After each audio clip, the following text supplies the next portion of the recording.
네, 안녕하세요.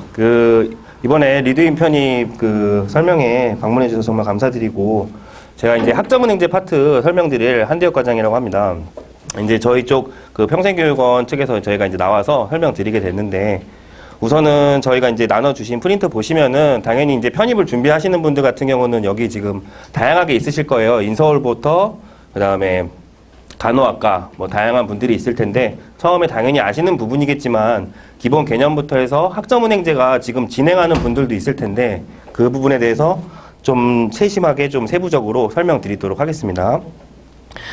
우선 이제 첫 번째 보시면은 편입학 하시려는 분들이 이제 대부분은 이제 대학교 다니다가 중간에 이제 2학년 마치거나 혹은 2년제 졸업 혹은 4년제를 졸업하고 3학년으로 다시 입학하는 입시 전형 중에 하나인데, 아무래도 이제 장점은 재수나 반수보다는 시간적으로 좀 절약되는 부분들, 그리고 이제 실패한다 하더라도 대학 졸업장은 그대로 가져갈 수 있다는 좀 장점이 있죠. 대신 이제 아무래도 1, 2학년을 건너뛰고 3학년으로 들어가는 거다 보니까 이제 대학에서 요구하는 이제 별도의 좀 편입학 조건을 맞춰야 돼요. 그래서 이제 좀 어려운 부분들도 있지만 그 조건을 맞추는 전략만 잘 갖추면은 사실 대학을 들어가는 데 있어서 원래 수능이라던가 내신으로 갈 수 있는 데보다 더 높은 데로 갈 수 있는 장점이 있고, 기본적으로 편입학 때 필요한 조건은 크게는 3개로 좀 나눠요. 기본적으로는 학부 성적, 그 다음에 편입 시험, 아무래도 이제 편입 영어나 편입 수학이 대표적이겠죠. 그 다음에 마지막 면접으로 구성이 되어 있는데, 이제 제가 대표적으로 설명드릴 부분은 학부 성적을 만드는 방법에 대해서 설명을 드릴 예정입니다. 아무래도 이제 학점은행제에서 하기 전에 저희 나라에서 이제 대학 졸업장을 받을 수 있는 방법은 총 5가지예요.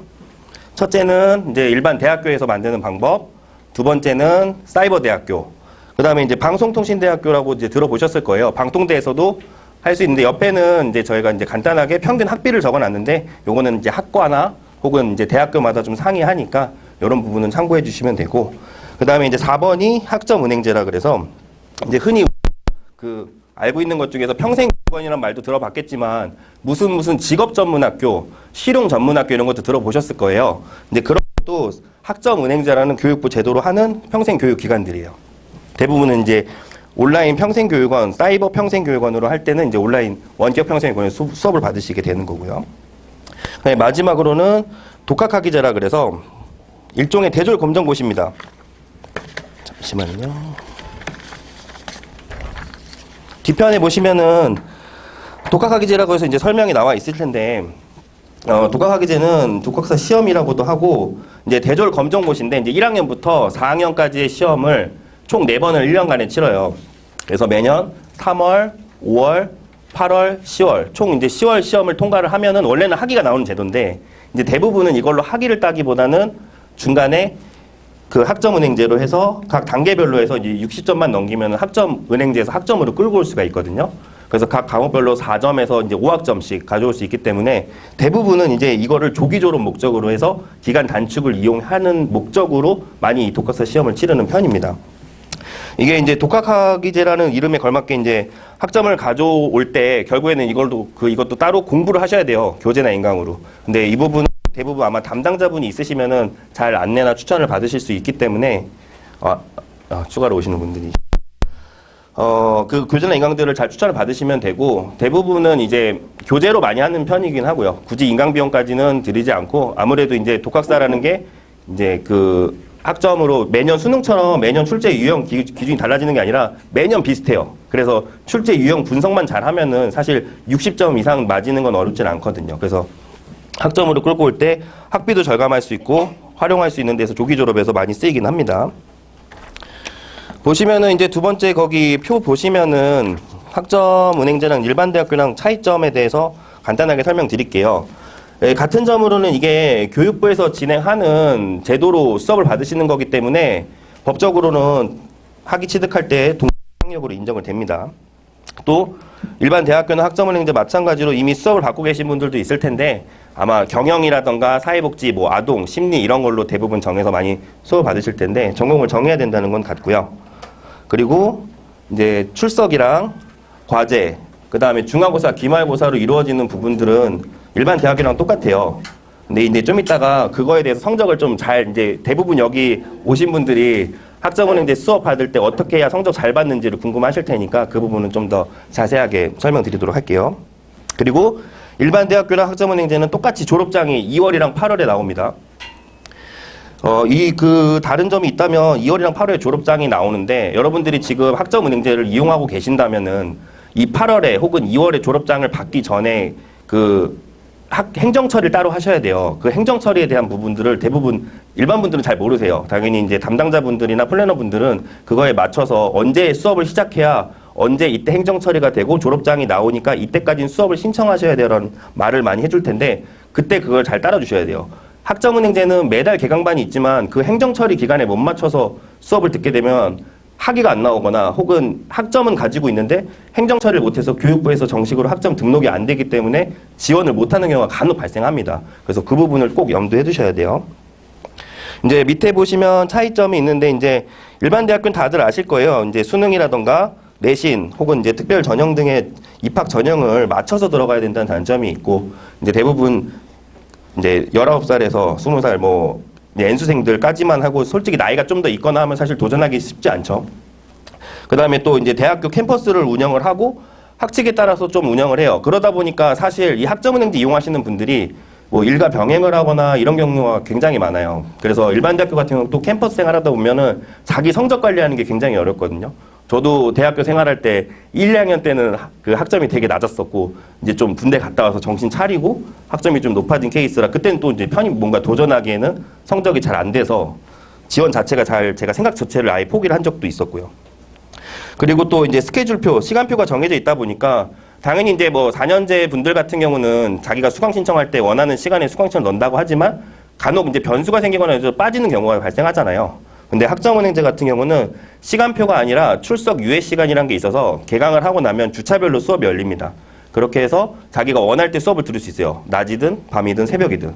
그리고 출석을 그날 개강 날짜에 맞춰서 들을 필요가 없고 2주 안에만 수업을 들으시면 돼요. 이제 예를 들어서 1주차 수업이 열리면 3주차 수업이 열리기 전까지만 출석률이 100%로 채워지면은 출석 인정이 되기 때문에 본인 스케줄이나 이런 거 맞추기도 편하고 이제 편입 학원이라던가 이제 편입 인강들 공부하시는 분들 같은 경우는 그 스케줄을 먼저 우선시 해가지고 맞출 수가 있겠죠. 그리고 또 이제 졸업 연도는 어차피 이거는 학년제다 보니까 일반 대학교는 정해져 있지만 학점은행제 같은 경우는 2년제나 4년제에 맞는 학점을 채우면 학위가 나와요. 그래서 아까 말한 독학사라던가 혹은 특정 뭐 어떤 자격증을 가지고 있어요. 예를 들어서 제가 컴퓨터 공학 학위가 필요한데 저한테 컴활 1급 자격증이 있으면 교육부에서는 이제 너는 컴활 1급이 있으니까 컴퓨터 전공으로 이 정도의 학점을 인정해 줄게 라고 해서 그 학점만큼을 또 반영을 할 수가 있습니다. 아마 학점은행제 지금 이용하시는 분들은 처음에 상담 받으실 때 이러이러한 걸로 기간 줄여가지고 1년 만에 우리 한번 도전해봐요. 뭐 이런 상담을 많이 받았을 거예요. 그래서 각자 상황이라던가 혹은 어떤 스케줄 그리고 편입, 학원, 인강 이런 거 스케줄까지 고려해가지고 자격증을 하든지 독학학위제로 하든지 해서 조기 졸업이 가능하고 평균적으로는 저희가 이제 2년제 졸업장을 만들 때는 한 10개월 정도로 잡아요. 대부분은. 뭐 좀 더 빨리 하면 8개월까지도 가능한데 그거는 이제 아무 일도 하지 않을 때는 좀 편하고 그리고 4년제 같은 경우는 한 2년제, 이게 그 2년 정도로 플랜을 잡는데 1년 과정 같은 경우는 아까 말한 독학학위제랑 이런 거를 병행하면은 1년 만에도 가능합니다. 4년 졸업장을. 그래서 이 수업 외에 다른 학점 방법으로 조기 졸업이 가능하다 보니까 당연히 일반 대학교 아까 앞면에 보시면은 평균 학비가 적혀져 있었을 텐데 그런 학비 부분도 절감이 되고 결국엔 내가 3, 4학년만 다닐 학비만 준비만 된다면은 충분히 대학교 한 학기 등록금 정도로 지원이 가능하겠죠.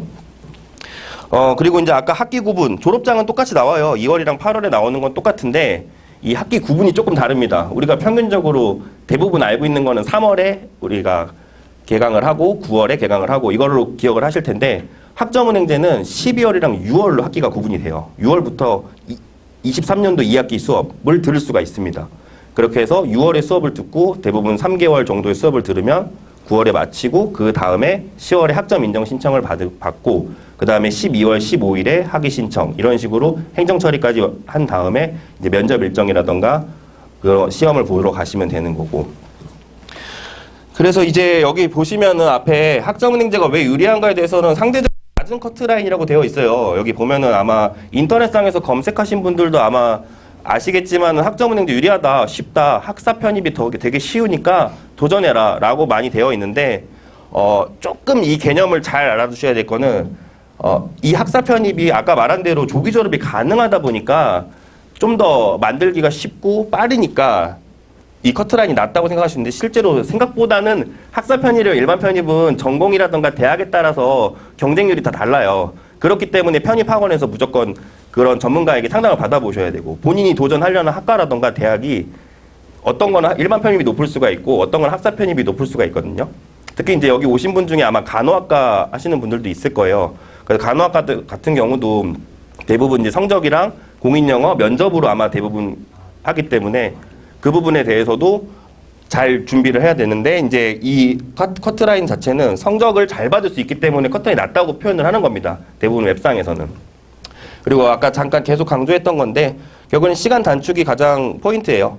결국에는 이제 원래대로 4년제를 졸업해서 학사 편입을 한다고 하면 4년 보내고 다시 3, 4년 가서 2년 더 해서 6년을 하고가 아니라 한 1, 2년 만에 학위를 만들어서 지원을 하기 때문에 일반적으로 제가 재수를 한다고 하더라도 재수생이라던가 반수생들을 다시 따라잡을 시간이 되고 그럼 그만큼 당연히 나이가 어린 만큼 취업에 다시 유리하겠죠. 그리고 이제 전체적으로 봤을 때 이 학점은행제 같은 경우는 연간 수업받는 수가 평균적으로 약 15만 명 정도 돼요. 여기가 이제 제가 이제 평진원 국가평생교육진흥원에서 현재 이제 22년도까지 3년치를 따왔는데 평균적으로 한 15만 명 정도 이용을 합니다. 근데 실제로 학위를 받는 사람은 한 6만 명에서 7만 명 사이죠. 왜 그러냐면은 이 학점은행제가 여러분들 지금 여기 오신 분들은 편입을 목적으로 해서 이 학점은행제를 이용하시는 거겠지만 사실 학점은행제는 학위를 목적으로 한다기보다는 자격증을 목적으로 하시는 분들이 굉장히 많아요. 뭐 대표적으로는 사회복지사라던가 아동 우리가 알고 있는 보육교 어린이 선생님 있죠. 그런 분들이 굉장히 많기 때문에 그 수요가 거의 절반 이상이어서 실제로 학위를 목적으로 하는 사람들은 약 6만 명이고 그 중에서도 또 편입이랑 대학원이랑 그 다음에 일반 그냥 단순 학위 취득 이 세 분류로 나뉘기 때문에 결국에는 이 편입을 준비하는 분들은 조금 기본적으로 이 대학 수업은 상대평가가 진행되기 때문에 여기 보시면은 잘 보이시는지 모르겠는데 여기 똑같이 상대평가라서 구분율이 있어요. 상위 몇 프로부터 몇 프로까지는 A 플러스, 뭐 B 플러스 이런 식으로 나오는데 결국에는 이 수만 목적으로 하시는 분들은 성적을 관리할 필요가 없기 때문에 과제나 이런 것도 집중을 잘 안 해요. 토론이라든가 시험도 사실 출석만 잘하면 학점은행제는 이수 자체는 문제 없거든요. 그렇기 때문에 조금만 여러분들이 신경을 써준다면 이 성적을 맞기가 좀 편하다는 거죠. 그리고 또 GPA보다 이제 학부 성적이 아니라 편입 시험이 중요한 학과들 같은 경우에는 이 시간을 어떻게 자유롭게 우리가 수업을 들을 수 있다고 했잖아요. 그러다 보니까 다른 시간, 내가 공인영어라던가 혹은 논술, 어떤 전공 시험, 이 시간을 투자할 수 있는 기회가 좀 더 많다는 게 장점이 있다 보니 학점을 유리합니다. 또 이제부터 말할 거는 이제 꿀팁. 어떻게 보면은 이 좋은 성적이랑 활용 방법에 대해서 알려드릴 건데, 물론 이제 지금 학점은행제 하고 계신 분들도 있을 거예요. 담당자분들도 있겠지만, 여러분들이 이제 설명을 들을 때 담당자분한테 모든 걸 맡길 수는 없습니다. 어찌됐건 이것도 학점은행제 자체는 스스로 학습이에요. 그래서 결국엔 대학 수업은 맞거든요. 이 중간고사랑 기말고사를 보실 때 오픈북 시험이긴 해요. 그래서 웬만하면은 교환해서 많이 출제를 하기 때문에 컴퓨터 한 대를 더 다른 교환을 보면서 할 수가 있다는 장점이 있습니다. 일반 대학교랑 다르게. 근데 기본적인 따로 요약본은 만들어 놓으시는 게 좋아요. 왜냐하면 교환해서 교수님이 다 출제하진 않거든요. 한 90% 정도? 그렇기 때문에 어느 정도는 기본적인 학습은 하시는 게 좋고 성적 관리하는 입장에서요. 그리고 과제의 경우 같은 경우는 이제 요거 보시면 돼요. 모사율에 많이 신경 쓰시면 되는데 뭐 대표적으로 이제 웹상에 보면은 이 모사율 체크하는 뭐 프로그램들은 굉장히 웹사이트도 많으니까 그 모사율이 최대한 40% 미만이면은 점수가 굉장히 잘 나오는 편이고요. 그리고 중간에 이제 과제 외에 이제 토론이라고 있어요.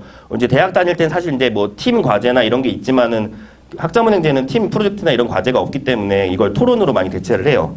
근데 토론은 말 그대로 어떤 주제에 대한 자기 생각을 적으라고 하는 거거든요. 그래서 정답이 없어요. 이 정보가 정답이 없는데 결국에는 얼마나 성의 있게 썼냐를 많이 보는데 대부분은 300자 이상을 많이 써주는 편입니다. 거의 성적을 잘 맞으시는 분들은. 이제 귀찮다고 교환에 있는 거 그대로 복붙하시는 분들은 당연히 점수가 잘 안 나올 거고요. 물론 이수 목적으로 하시는 분들한테는 그렇다고 해서 뭐 이게 빵점이 나오거나 하진 않기 때문에 상관은 없어요. 근데 이제 성적 관리하는데 입장에서는 하는 게 좋다. 그리고 참여도 점수를 통해서 이제 좀 더 높은 점수를 노리자라고 여기 써놨는데 아마 교육원마다 조용히 합니다. 어떤 곳은 뭐 쪽지 시험을 보는 데가 있고요. 어떤 곳은 처음에 시작할 때 내가 어떻게 공부할 것이다라는 학습 계획서를 작성해서 제출해 놓으세요라는 부분도 있을 거고요.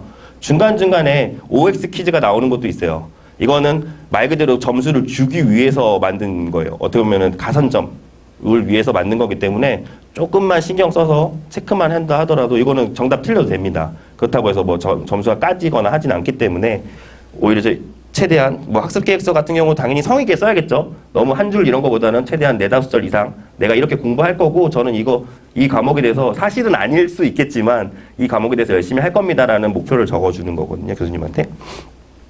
그리고 마지막에 이제 담당자를 잘 활용하시면 돼요. 결국에는 이 담당자분 없는 분들도 있을 거예요. 뭐 간혹 이제 플래너가 없는 교육원에서 하시는 분들도 있을 텐데 당연히 담당자가 있는 분들은 그런 부분들을 활용하기 위해서 담당자를 끼고 하시는 걸 거예요. 그렇기 때문에 이 조교 역할을 해줄 분들을 잘 계속 닥달을 해야 됩니다. 저도 입장에서 학생분들이 선생님 저 과제가 나왔는데 이거 어떻게 하면 좋을까요?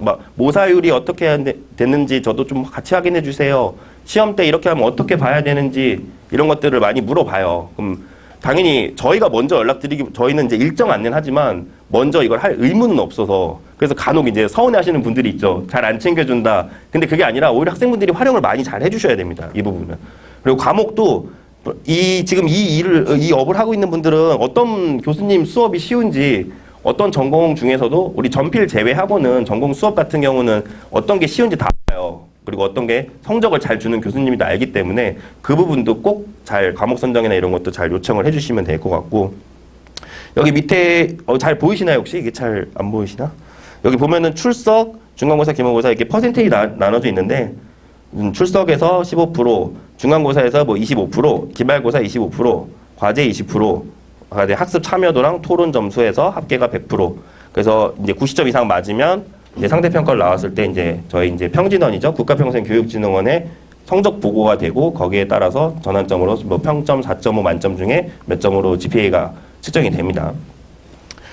근데 이제 이건 교육원마다 조금씩 다르긴 해요. 근데 일반적으로는 출석 점수가 가장 높아요. 여긴 제가 지금 임의로 좀 작성을 해놨는데 출석 점수가 가장 높으니까 출석은 절대 빠지시면 안 됩니다. 마이너스 점수가 가장 많이 되는 부분이 출석이니까 요즘 염두에 두시면 될 것 같아요. 요거는 좀 그러니까 제가 이제 실제로 편입을 보냈던 학생의 그냥 건데 이분 같은 경우는 여기 보시면은 전부 다 A예요. 근데 여기 뭐 요 B 하나 있거든요. 상담 이론과 실제라는 그 부분이 있는데 이분 같은 경우는 자기 완벽하게 하고 싶다고 이분이 평점이 4.5가 나왔는데도 불구하고 이거 다시 이 한 과목만 다시 들어가지고 다시 A뿔로 다시 만들어서 지원하셨고 이분 같은 경우는 거기에 들어갔어요. 한국외대로 들어가셨고 저희가 이제 학점은행제 저희 쪽에서 혹시 영상 재생 되나요? 영상 재생 안 해요. 저희가 방송을 촬영한 적이 있어요. 그러니까 생생정보 통해서 저희가 이제 원래는 이게 영상이 만약에 재생이 됐으면 이걸 보여드리려고 했었거든요. 저희가 이제 편입한 학생이 어떻게 관리를 받았고 한 거를 이제 SBS에서 촬영이 나와서 촬영한 적이 있어서 만약에 궁금하신 부분이 있으면 저희가 이제 따로 이제 이거 끝나고 질의응답 시간을 받을 거예요. 그러니까 요때 저한테 요청 주시면 링크라던가 이런 거 어떻게 했는지 이런 것도 보여드릴 테니까 끝나고 나서 저한테 개인적으로 말씀해 주시면 될 것 같습니다. 우선 학점은행제랑 독학학위제 질문은 설명은 여기까지만 할 거고요. 이따가 마지막 시간에 다시 추가적으로 좀 디테일한 부분 질의응답 받을 거니까 우선은 여기까지 마치도록 하겠습니다. 네, 감사합니다.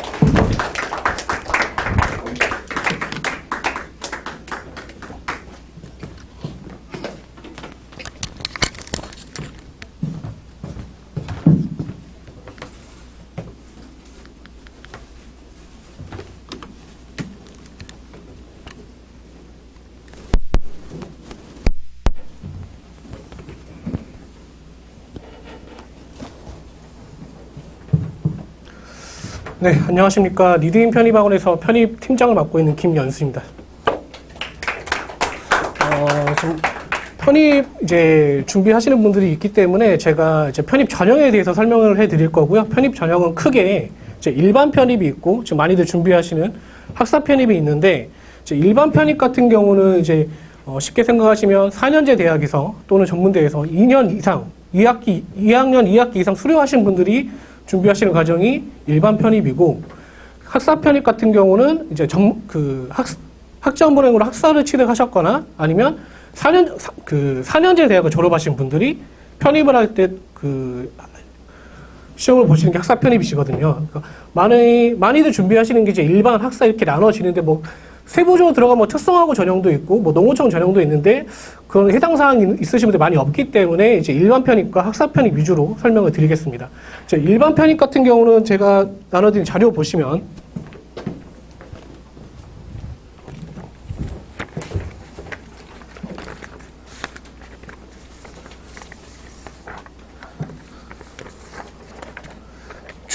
주요 대학 이수학점 보실게요. 네. 일반 편입이든 학사 편입이든 각 학교에서 요구하는 점수대가 있어요. 일반 편입 같은 경우는 뭐 가천대 60학점 이상, 가톨릭대 65학점 이상 이런 식으로 적어져 있거든요. 그러니까 대부분 65학점 이상 맞으시는데 딱 65학점인 학생들도 있거든요. 그러면 그런 경우에는 뭐 밑에 보시면 건국대 같은 경우는 학과별로 또 이렇게 나눠져요. 내가 65학점이면은 이과대학이라든지 건축대학 쪽은 지원을 못 하시는 거죠. 이해되시죠? 그렇기 때문에 이제 일반 편입하시는 분들은 학교 성적도 관리도 되게 중요하다는 거. 근데 학사 편입하시는 분들은 대부분 넘어가시더라고요. 70학점 이상은 다 기본으로 깔고 가시니까 걸리는 상황이 거의 없는데 일반 편입은 이 부분을 좀 중요하게 생각하고 있고 좀 관리를 해 주셔야 됩니다. 그리고 실제로 시험을 볼 때도 일반 편입과 학사 편입이 나눠지는데 학사 편입이 좀 유리한 부분은 학사 편입은 일반 편입도 지원이 가능하고 학사 편입도 지원이 가능해요. 물론 한 학교에 동시에 지원은 불가능하지만은 학교마다 그 선발한 인원수가 다 다르고 그 선발한 인원수 학과마다 또 찢어져서 가져가고 있기 때문에 일반 편입 티오가 따로 나오고요. 학사 편입 티오가 따로 나와요. 그래서 대부분 일반 편입의 그 티오가 많이 나오긴 하지만은 학사 편입의 티오가 좀 많이 나왔을 경우 경쟁률이라든지 이게 좀 달라지기 때문에 그런 경쟁률이라든지 뭐 이런 것들을 보고 이제 저희 같은 경우는 이제 배치 상담이라 그래서 학생들의 성적이라든지 이런 걸 통해서 이제 학교 지원하는 걸 다 같이 결정을 하거든요. 그렇기 때문에 학사 편입은 일단은 두 가지 중에 한 개를 결정할 수 있다. 일반 편입도 지원이 가능하고 학사 편입도 지원이 가능하다. 그리고 학사 편입 같은 경우는 일반 편입도 마찬가지입니다. 일반 편입을 준비하시는 분들끼리만 경쟁을 하시는 거고 학사 편입끼리만 경쟁을 하시는 거기 때문에 아무래도 학사 편입이 조금 더 점수가 낮아요. 물론 티오가 좀 적기는 하지만은 학사 편입이 좀 더 점수가 낮기 때문에 대부분 학사 편입은 학사 편입으로 지원을 하시는데 아까도 말씀드렸듯이 경쟁률이라든지 이런 게 좀 달라질 수가 있기 때문에 특히 뭐 인원수를 보고 또 결정하는 부분이 있어서 그런 부분을 좀 감안하시면 되실 것 같습니다. 보시면은 그 주요 대학 이수학점 보시면은 아까도 말씀드렸듯이 건국대라든지 경기대 뭐 이런 대학들은 그 학점이 좀 다르기 때문에 지원하는 과에 따라서 뭐 다른 대학들도 있기 때문에 워낙 대학교가 많아서 그 부분들은 나중에 상담을 통해서 좀 진행이 될 것 같고요. 그 제가 나눠드린 것 중에 편입학 대학별 문항수 및 제한 시간 이거 한번 보실게요. 자, 일반 편입은 크게 이제 일반 편입과 학사 편입은 인문계와 자연계가 나눠지는데, 인문계 같은 경우는 이제 편입 영어만 보시면 된다고 생각하시면 되시고, 학사 편입도 마찬가지입니다. 근데 자연계는 영어 플러스 수학인데, 대학교에 따라서는 수학만 보는 대학이 있어요. 그렇기 때문에 예를 들어드리면은 경희대, 중앙대, 뭐 이런 대학들은 수학만 보고, 그 나머지 대학들은 이제 영어 수학 같이 본다고 생각하시면 되시거든요. 이해되실까요? 네. 그렇기 때문에 이제 공부하는 방향이 약간 달라지시겠죠. 만약에 특정 대학교만 원하시는 학생들이라면. 근데 대부분 저희 쪽에서 공부하시는 분들은 그 자연계가 됐든 인문계가 됐든 서서간을 목표로 공부하는 분들이다 보니까 자연계 학생들도 영어를 굉장히 열심히 해요. 왜냐하면 수학만 하게 되면은 갈 수 있는 대학교가 굉장히 한정적이고 편입이 조금 분칠절한 게 제도가 갑작스럽게 바뀔 때가 있거든요. 예를 들어 드리면은 시립대가 재작년까지만 하더라도 토익으로, 그러니까 공인력으로 뽑았었는데 작년부터는 편입시험을 진행을 합니다. 근데 그것도 작년에는 인문계는 영어만 봤었고 자연계는 수학만 봤었는데 또 올해 공지가 됐어요. 자연계도 영어도 같이 보겠다. 물론 학과가 좀 나눠져 있어서 그 안에서 자연계를 하더라도 수학만 보는 학과가 있지만은 좀 메이저 학과, 좀 많이들 가고 싶어하는 학과는 또 영어 수학 같이 보거든요. 이런 식으로 제도가 급변하기 때문에 그런 부분들을 학생들이 좀 챙기기에는 많이 어려워요. 그래서 그런 부분들을 저희 학원에서 도와드리는 거고, 또 여러분들이 이제 간호학과라든지 이런 거 준비하시다 보면 토익도 취득을 하셔야 되잖아요. 공인영어로 갈 수 있는 대학들이 있다 보니까. 그 부분을 좀 살리시면 좋으신 게, 경희대 보시면은, 경희대 같은 경우는 자연계가 됐든, 인문계가 됐든, 토익도 10%가 들어가요. 그러니까 편입시험, 필기시험 점수 90%에 토익 10%가 들어가기 때문에 토익이 필수거든요. 그거는 시립대도 마찬가지예요. 그러니까 시립대는 점수가 발현이 되진 않지만, 뭐 10% 이렇게 발현이 되진 않지만은 토익 점수가 있어야지만 지원이 가능하기 때문에, 그래서 여러분들 어차피 간호학과를 준비하시는 분들이 많다 보니까 토익을 하시는 김에 이제 좀 상위권 대학도 같이 노려볼 수 있다고 말씀을 드리는 거고, 뭐 아니면은 공인 영어로만 갈 수 있는 대학들이 있거든요. 뭐 한양대 에리카라든지, 여성분 같은 경우는 성신여대, 뭐 동덕여대, 뭐 인천대, 이런 것들도 지원이 가능하기 때문에 어차피 간호학과 때문에 간호학과 준비 때문에 공인 영어로 준비하시는 분들이라면은 꼭 간호학과가 아니라 하더라도 다른 대학교도 지원이 가능하다는 거, 편입으로. 그러니까 그런 부분을 말씀을 드리고 있습니다. 그리고 자연계를 따지면 이제 영어 수학을 시험을 본다고 말씀드렸잖아요. 물론 수학만 보는 학교도 있지만은 영어 수학 같은 경우는 쉽게 생각하시면 영어만 보고 시험지에 걷어가고 수학을 주는 게 아니라 영어 수학 시험지 같이 줘버려요. 그래서 그 해당 시간 안에 풀 수 있게끔.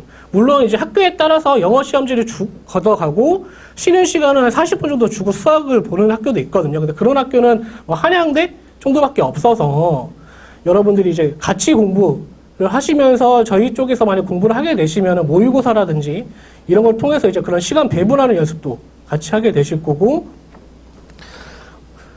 그런 부분들을 좀 잘 살리셔야 되거든요. 왜냐하면 시간이 많이 부족하기 때문에 그런 부분을 좀 잘 살릴 수 있도록 저희가 도와드리겠습니다.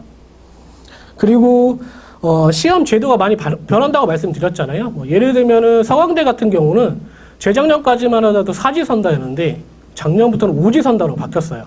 그러니까 이런 부분들이 잘 발표가 발표가 된다 하더라도 여러분들이 확인하기 좀 어렵기 때문에 저희가 확인하는 즉시 바로바로 공지를 해드리기 때문에 여러분들이 좀 공부만 어떤 과정을 밟으시든 공부만 좀 열심히 해주시면 되실 것 같습니다. 혹시 뭐 궁금하신 거 있으신가요? 편입 제도 관련해서?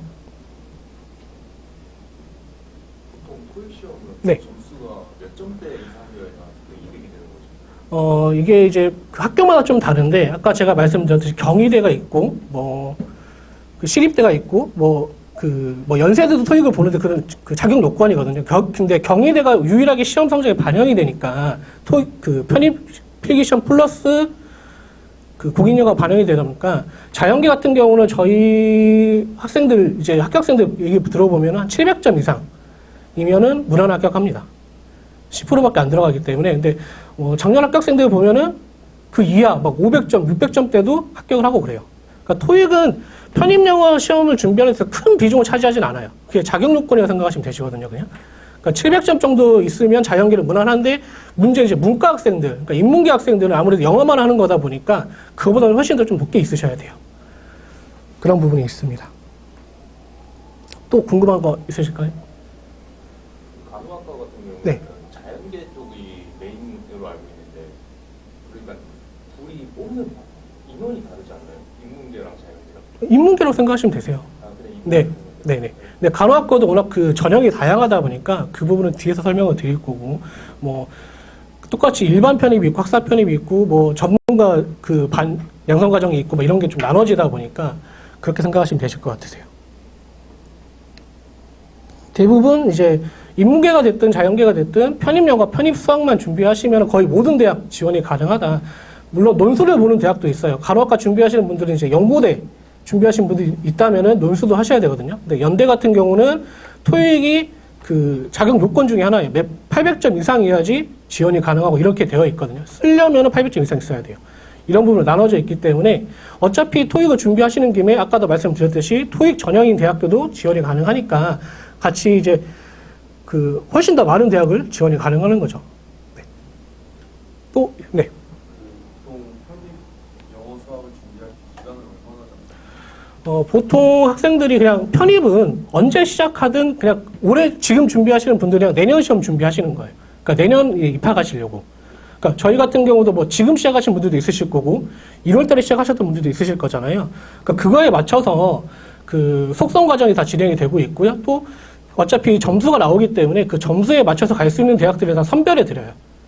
최대한 높은 대학을 갈 수 있게끔 좀 그 유리하게 전략을 짜 드리죠. 보통 편입 같은 경우는 막 공무원은 막 2년, 3년 바라보고 들어오시는데 편입은 1년만 준비하신다. 그리고 대부분 1년 안에 합격들 하세요. 편입 자체가 영어 또는 수학, 영어 수학 이렇게만 준비하면 되는 시험이다 보니까 생각했던 것보다 엄청나게 어렵거나 그러진 않습니다. 왜냐하면 편입이 좋은 게 대학교를 한 군데만 쓸 수 있는 게 아니에요. 10개면 10개, 20개면 20개 다 쓸 수 있거든요. 그래서 저희 합격생들 보면은 막 6관왕, 7관왕, 8관왕 이런 식으로 합격들 하는데 어차피 갈 수 있는 대학은 딱 한 군데 대학이다 보니까 내가 만약에 8관왕이다. 근데 내가 뭐 예를 들어서 서강대 합격했을 경우에 나머지 7개 대학은 나 때문에 예비 번호가 생기는 거예요. 그럼 그분들이 합격을 또 하시겠죠. 이런 식으로 돌아가는 거다 보니까 실질적으로 합격하는 점수 자체가 좀 많이 낮아집니다. 아래 대학으로 가면 갈수록. 왜냐하면 상위권 대학에서 많이 올라가 버리기 때문에. 그렇게 생각하시면 되실 것 같아요. 또 궁금한 거 있으신가요? 네. 기간이 어느 정도 걸리나요? 그러니까 학사 편입이든 일반 편입이든 아까 말씀드린 그 자격 요건이에요. 그러니까 일반 편입을 하려면 그 전문학사 또는 2학기 이상, 2학년 2학기 이상 수료를 하셔야 되는 거고 학사 편입 같은 경우는 4년제 대학을 졸업하셨거나 학사 요건이 되시면은 지원이 가능하신 거죠. 그러니까 저희 학생들 같은 경우 보면은 실제로 이제 학점은행제를 같이 하시면서 편입 공부를 대부분 같이들 하시거든요. 왜냐하면 학점은행은 어쩔 수 없이 인강이다 보니까 인터넷 강의다 보니까 인터넷 강의 옆에 띄워놓고 옆에서 편입 공부를 하시고 물론 이제 뭐 레포트라든지 뭐 중간고사, 기말고사 보셔야 되긴 하지만은 오픈북이라고 설명 들으셨잖아요. 그렇기 때문에 상대적으로 좀 수월하거든요. 그래서 저희가 그렇게 학점은행을 병행하시는 분들은 그거에 맞게끔 또 커리큘럼도 짜드리고 있습니다. 그래서 대부분 그 학점은행 같은 경우는 학사 편입을 대부분 하시거든요. 일반 편입을 하시는 분들은 거의 없어요. 솔직히 말씀드리면. 학사 편입을 위주로 그 학점은행을 준비하시는 거다 보니까 그거에 맞게끔 도와드리고 있는 거죠. 그리고 플러스해서 일반 편입이든 학사 편입이든 나중에 시험장에서 이제 시험 보고 나셔서 시험 보기 전에도 마찬가지고 자소서라든지 아까 말씀 학업계획서 이런 것 또는 또 면접까지 준비를 하셔야 되거든요. 그런 것들도 저희가 다 도와드립니다. 근데 모든 대학교가 뭐 자소서를 본다든지 면접을 진행하는 건 아니에요. 학교마다 다 다르거든요. 그렇기 때문에 그에 맞게끔 또 자소서도 학교마다 요구하는 그 항목들이 있어요. 뭐 몇 자 이내로 적어내라. 이미 유형들이 다 발표가 되고 그 유형에 맞춰서 써서 내야 되거든요. 그런 부분들을 다 도와드리는 거예요. 근데 이제 면접 같은 경우는 지금 코로나가 이제 한참 활성화했을 때 면접이 없어졌었거든요. 근데 이제 코로나가 이제 종료되었잖아요. 그렇기 때문에 면접이 많이 활성화될 것 같아서 그런 부분들도 좀 고려해 보셔야 될 것 같습니다.